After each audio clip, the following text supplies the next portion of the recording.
Point number 2. Point number 3. No, the caste system is bad today, but that was not the original intention. We try and justify the past without understanding that you need to choose issues of the present for you to be relevant and for you to be able to reach out to people today.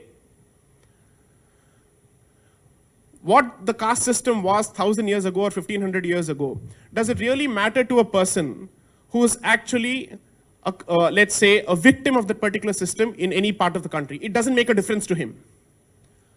You can keep shouting and crowing till the cows come home about the origins of the caste system or how great it was when it came out, but unless and until your action or your initiative is consistent with your belief, then you're all talk and no action. Now, let's look at also another system. Indians, by default, are driven by incentives. We are creatures of incentives. Unless and until there is an angle or there is a certain aspect which is helpful to you on the personal front, you really don't take the initiative. The other side has successfully managed to cultivate scholarships, fellowships, programs, incentives, all of which are fashionable. They are packaged in the best format possible. They are given the scholarly depth necessary, even if it's based on flimsy foundations, so that people aspire for it. There are, at any given point of time, there are so many students across universities, across streams, who aspire for Rhodes scholarships. Give me one example of a Rhodes scholarship which India has come out with in order to attract the best of brains from across the streams. You don't have a comparable scholarship at all. And if you were to read into the history of the Rhodes Scholarship, it was set up by perhaps one of the most racist persons of his time. And yet today, Rhodes Scholarship has become a symbol of egalitarian, universalist, and libertarian values.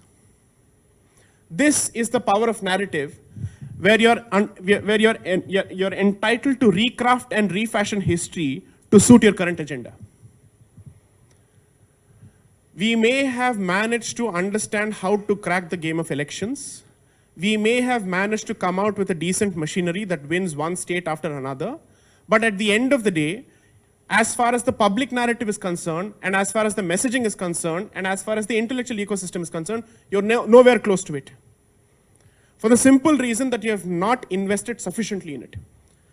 And importantly, it is not the job of people on the index side or on the right of center side to defend the government. That's not your primary priority. That is not what you're meant for. Governments will come, governments will go. Dispensations will come, dispensations will go. You are fighting for a certain idea, you're fighting for a certain idea of India, you're fighting for an Indic civilizational narrative which has to transcend governments and time. Which means, and if I could give a very crude, unpopular example, or perhaps a politically incorrect example, it is rumored that the Communist Party of China has a civilizational narrative going for the next 100 years as to how it wants to be seen for the next 100 years. Regardless of who is in power, there is a consistency in terms of what China is and how it projects itself, what are its interests, and how does it go about protecting those interests. But as far as we are concerned, there is no Indic civilizational narrative. We do not have a clear picture as to who we are. We do not have a clear picture as to how do we represent ourselves to the world from a civilizational standpoint. We have not actually crafted that particular identity at all. This may be for a different reason also. Perhaps before India was politically united and became India as we know it today, each of these princely states and each of these regions may have had an individual identity. But the fact remains that at least for the outsider and the traveler who's come to this part of the world, he has seen a cultural commonality as far as all parts of the country are concerned. Therefore, whether or not there was this political concept of India which existed before 1947, the notion of India and the idea of India existed. Unfortunately, those building blocks of identity have not been used. We have not built on that particular identity because creation of an identity has very tangible consequences. Let's say today if I were to come out with a foreign policy or an immigration policy which says, I will not accept refugees into this country who come of a certain background, or I give it a positive twist. Only those refugees coming from an Indic background, meaning thereby Buddhists, Sikhs, Chakmas, Hindus, these are the only people, or Jains will be the only people who will be given the status of refugee as far as India is concerned. All others will be treated as illegal immigrants. What do you think will be the first public reaction to this, at least through the media? There will be a huge outcry that this is a communal position. They will say this is an anti-minority position. They will give it all sorts of names.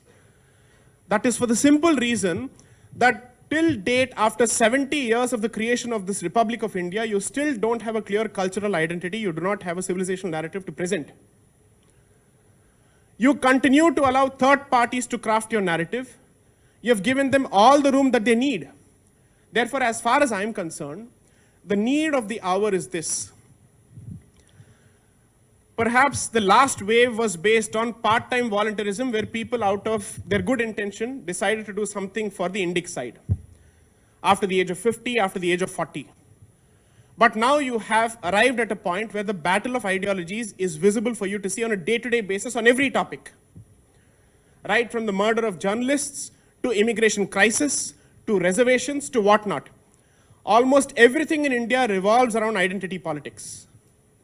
Therefore, it has come to a point where you really need to give it its due and take an interest in it and start investing in it. Which means the next wave, as far as the Indic Renaissance is concerned, must consist of people who devote themselves to this cause full-time. You need full-time journalists. You need full-time historians, full-time Indologists, full-time lawyers, people who take an active interest in this and build on this particular thing.